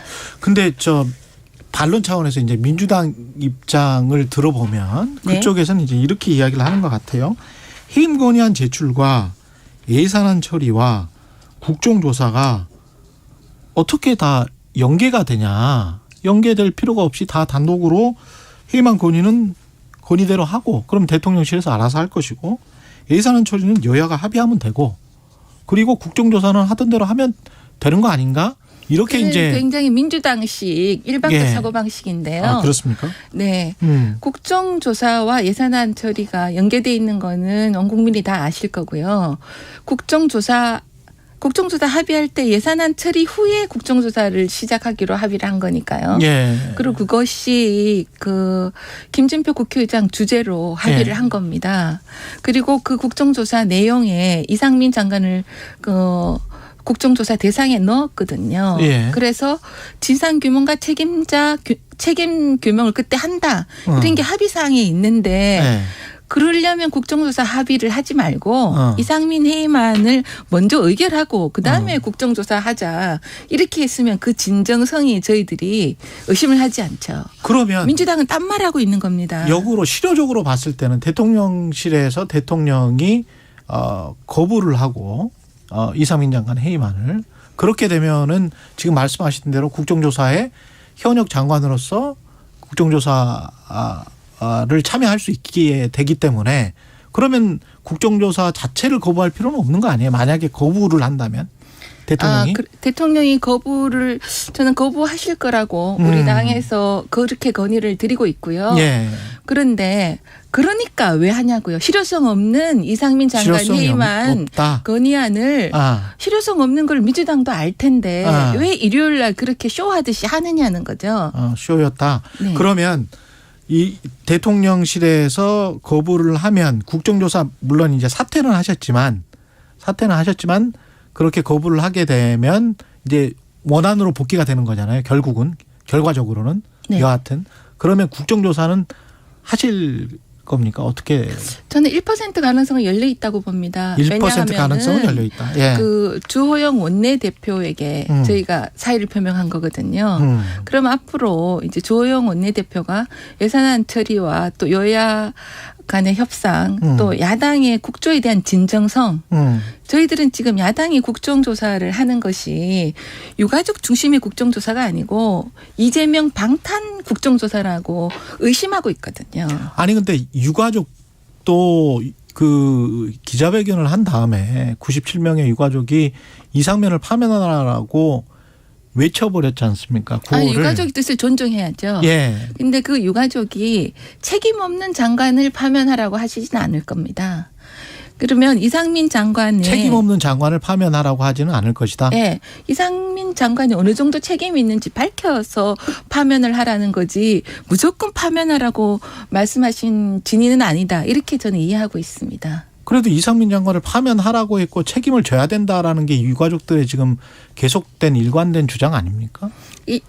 당장 지금 저는 그렇게 보고 있지 않고요. 이상민 장관 스스로도 당장 지금은 아닐 것이다. 스스로도 백지수표를 이미 낸 상태라고 말씀하셨지 않습니까? 근데 앞으로 지금 이제 세월호 얘기가 지금 자꾸 나오는데 우리 주호영 원내대표 얘기를 들으면요. 세월호 조사가 9번 이루어졌는데 국민 혈세가 2,200억이 들었는데 그때 첫 번째 조사, 9번째 조사의 결과가 큰 차이가 없었다는 거거든요. 첫 번째 조사나 9번째 조사가 큰 차이가 없었다? 네. 그러니까 그건 뭐냐 하면 뭐든지 정치적으로 보지 않고 세월호도 유가족 피해자 중심 또 이태원 참사도 유가족 피해자 중심으로 볼 때 정말 진정한 재발 방지 또 진정한 유가족과 피해자를 위한 것이라고 생각합니다. 유가족 피해자 중심이라는 게 약간 좀 모호해서 구체적으로 뭔지를 모르기는 일단 제가 또 제가 좀 더 드리고 싶은 말씀이요. 헌정사상 장관 회의만이 6번 있었거든요. 그런데 그중에 2번이 윤석열 정부 출범 7개월밖에 안 됐는데 민주당에 의해서 2번이 이번에 이루어졌습니다. 지난번에 박진 장관, 이번에 이상민. 국민들께서 윤석열 정부가 잘한다고 평가하시는 게 외교도 그분이 하나고 또 화물연대 파업 대응도 그중에 하나지 않습니까? 공교롭게도 박진 장관이 외교부 장관이고 이상민 장관이 그 파업 대처 부서 장관 중에 한 분이었거든요. 그러니까 이것이 실효성도 없고 정치적인 공세다. 이런 진정성의 의심을 할 수밖에 없는 상황이라는 말씀을 드립니다. 장제원 의원이 지금 국정조사 회의론을 이야기를 하는 거는 그들이 민주당이 요구한 국정조사 또한 정권 흔들기, 정권 퇴진운동에 불과하다. 애초 합의해줘서는 안 될 사안이었다. 이렇게까지 이야기를 하셨는데. 당내 이런 얘기 많습니다. 그럼에도 불구하고 여야가 이번이야말로 제대로 하자 하고 합의한 겁니까? 아닙니까? 아까 그래서 다시 돌아갈 가능성이 1%라고 하신 거에 저는 약간 좀 놀랐는데 그게 뭐 한 49%나 50% 저는 그렇게 생각을 했었거든요, 사실은. 아니 가능성을 열어둔다는 의미에서. 가능성을 열어둔다. 설마 1%는 아니겠죠? 가능성을 열어둔다는 의미고요. 저희들이 바로 기자회견을 하고 국회의장실로 쳐들어가지 않고 원내대표에게 맡긴 게 저희들의 그런 다른 또 그렇죠. 이것이 만약에 민주당이 진정성이 있다면 우리한테 지금 이제 해와 달이 된 오누이 동화 얘기하시죠? 호랑이가 가는데 호랑이가 팥죽 주면 안 잡아먹는다 해서 팥죽을 줬더니 한 팔 잘라주면 안 잡아먹는다. 2팔 다 내놔라. 그리고 결국 잡아먹잖아요. 그래서 이상민 장관 잡아먹고 민주당 호랑이? 윤석열 정부 민주당 그렇죠. 박영선 의원도 그렇게 얘기하시대요. 윤석열 정부 잡아먹겠다. 이런 취지가 아니라면 저희들이 언제든지 다시 또 합의를 할 수 있죠. 국민의힘이나 대통령실이 저 어누이로 비유되기는 너무나 힘이 세신 거 아니에요? 집권 여당인데. 집권 여당이 말이 집권 여당이죠. 여당이 국회에서 오니까 제가 이제 국회의원 된 지 9개월 되는데요. 민주당이 너무나 힘을 가진 여당이에요. 너무나 힘이 세다? 힘이 세. 그래서 이재명 대표가 어떻게 얘기하시냐면 이재명 예산이 통과되지 않으면 서민 감세 예산을 단독으로 통과시키겠다까지 하시더라고요. 그래서 저는 그 말을 듣고 귀를 의심했어요. 예. 아, 이거는 서민을 볼모로 한 이재명 방탄 예산이다. 어떻게 여당과 정부가 내놓은 예산안을 예. 덮어두고 예. 야당 안으로 다수당이니까 예. 그 예산안을 통과시키겠다고 아무리 엄포라고 생각하지만 말씀이라도 그렇게 하시는지. 예. 이게 지금 정쟁화되고 있다라고 자꾸 이렇게 보는 것 같아요. 국민의힘은 권성동 의원이 세월호처럼 정쟁으로 소비될 수 있다. 뭐 이런 이야기를. 권성동 의원의 말씀은요. 예. 좀 오해가 있을 것 같아서 제가 예. 권성동 의원 말씀은 유가족 대책위원을 유가족을 두고 하신 말씀이 아닙니다.